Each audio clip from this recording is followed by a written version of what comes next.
Napunta tayo kung saan may nagtatanong kung nasaan si Magayem at sabi ng isa ay hindi ko pa siya nakikita.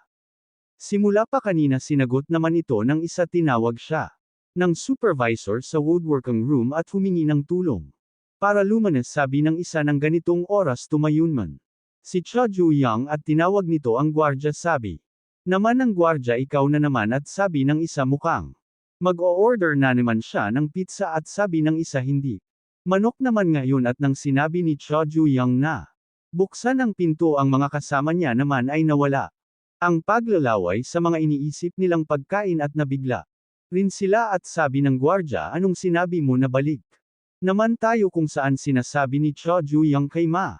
Gayem na babayaran niya ang utang niya sa kanya sa pamamagitan nito habang nakatayo naman si Cha Ju-yang ay nagsalita. Ang lalaki na kasama ni Yoon Gun-min at tinanong nito si Cha Ju-yang kung siya nga ba yun talaga ang gumagawa. Nang gulo nagsalita naman si Yoon Gun-min at sabi nito. Habang nakatingin kay Cha Ju-yang nang nandito ako kanina. Kasama si Magayem ngayon naiintindihan ko na kayong dalawa ay malapit sa isa't isa maganda yan Magayem. Nang magkaroon ng mabuting kaibigan at maaasahan sana. Meron din akong ganyan na kaibigan sabi ng kasama ni Yoon Gun-min ang mga pinagsasabi mo ay nakakairita. Sabi naman nito kay Cha Ju-yang tapat ka gusto ko. Ang tulad mo gusto mo ang makipagkaibigan sakin sinasabi niya ito habang naghahanda ng pag-atake kay Cha Ju-yang at may makikita tayong paa at nagulat naman ang lalaki dahil si Cha Ju-yang ay inatake ang lalaki sa pamamagitan ng paghampas nito sa sahig ng buong puwersa kung saan nawala ng malay ang lalaki at nagsalita. Ito ikaw at ako ay magiging magkaibigan ay magpapakamatay. Nalanag ako at tinawag nito si Yoon Gun-min na blondie.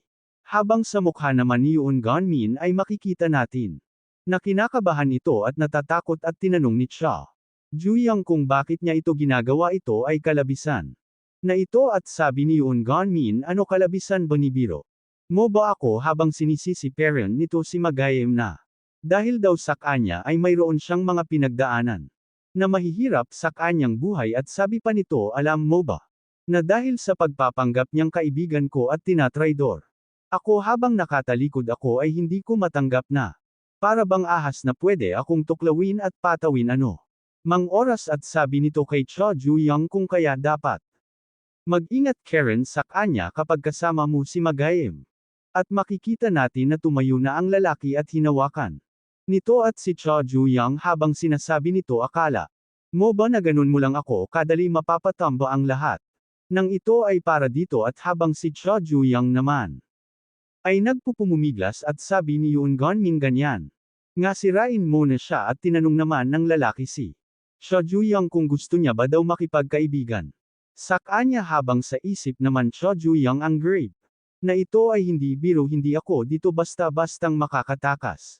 Rito at binalak ni Cha Ju-yang na baliin ang daliri ng lalaki para makatakas siya ngunit si Yoon Gun-min ay may tinusok sa kanyang tagiliran at sinabi nito anong akala mo tatayo lang ako at walang gagawin sabi ng lalaki habang tumatawa Gun-min isa ka talagang bastardo at magaling na kaibigan at si Cha Ju-yang naman ay makikita natin na nasaktan ito sa ginawa ni Yoon Gun-min at sa kanyang isip ay hindi siya makihinga dahil sa lalaki at bigla naman may nagsalita na pakawalan nito si Cha Ju-yang at makikita natin na si Magayem.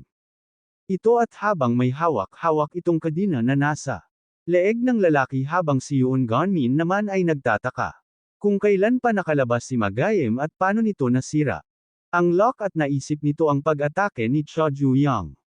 Kanina habang iniisip niya ito ay hindi naman pinalampas ni Cha Ju-yang ang pagkakataon na atakehin si Yoon Gun-min habang naghahabol pero nang hininga si Cha Ju-yang ay sinabi nito na muntikan na siya kanina makikita natin ang kadina na gamit ni Magayem at may nagsalita na masakit at makikita natin ang lalaki na sinasabing napakasakit daw ng ginagawa ni Magayem sa kanya habang si Yoon Gun-min ay sinasabi na maganda yan ipagpatuloy.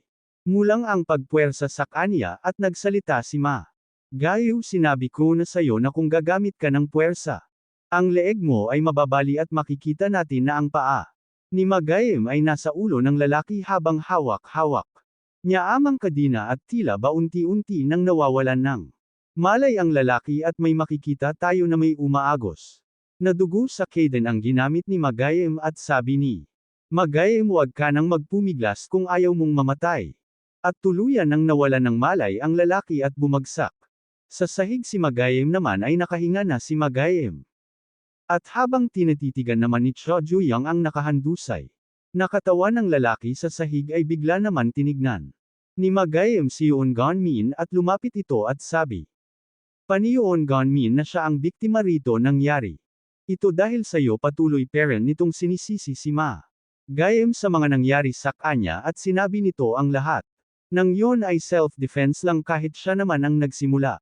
Nang gula at wala raw siyang ginawang mali mas lumapit naman si Magayem at nabigla naman si Yoon Gonmin. At natamba at lumuhod ito sa harapan ni Magayem at humihingi ng patawad dahil daw nawala siya sa kanyang sarili at alam mo naman na tanga ako at talunan isipin. Muna lang na nagawa ko ito dahil sa katangahan ko salita naman si Magayem hindi nagulat naman si Yoon Gonmin at sinabi nito na hindi ko inisip na ikaw Yoon Gonmin ay makasarili at sinira mo ang buhay ko patay na ako ng 7 tao kaya alam ko na kung ano ang dapat kong gawin sa'yo ngunit hindi naman kita kinamumunghin. Nang ganoon dahil tayo ay magkaibigan at nang marinig ito ni Yoon Gonmin ano kaibigan ikaw talaga ay isang tanga at may bigla naman nagsalita alam mo na masakit. Yun at sinipa niya si Yoon Gonmin at tumilapon siya. At habang nakahandusay ito ay makikita natin si Cho Juyang na sinasabi na yan ito ang kapalit ng pagsaksak niya sa kanya habang nakahawak siya sa kanyang tagiliran. Tinawag naman ni Magayem at napunta naman tayo kung saan nagsalita si Cho Juyang tanga ka ba at tinanong naman ni Magayem kung ano ang ibig niyang sabihin.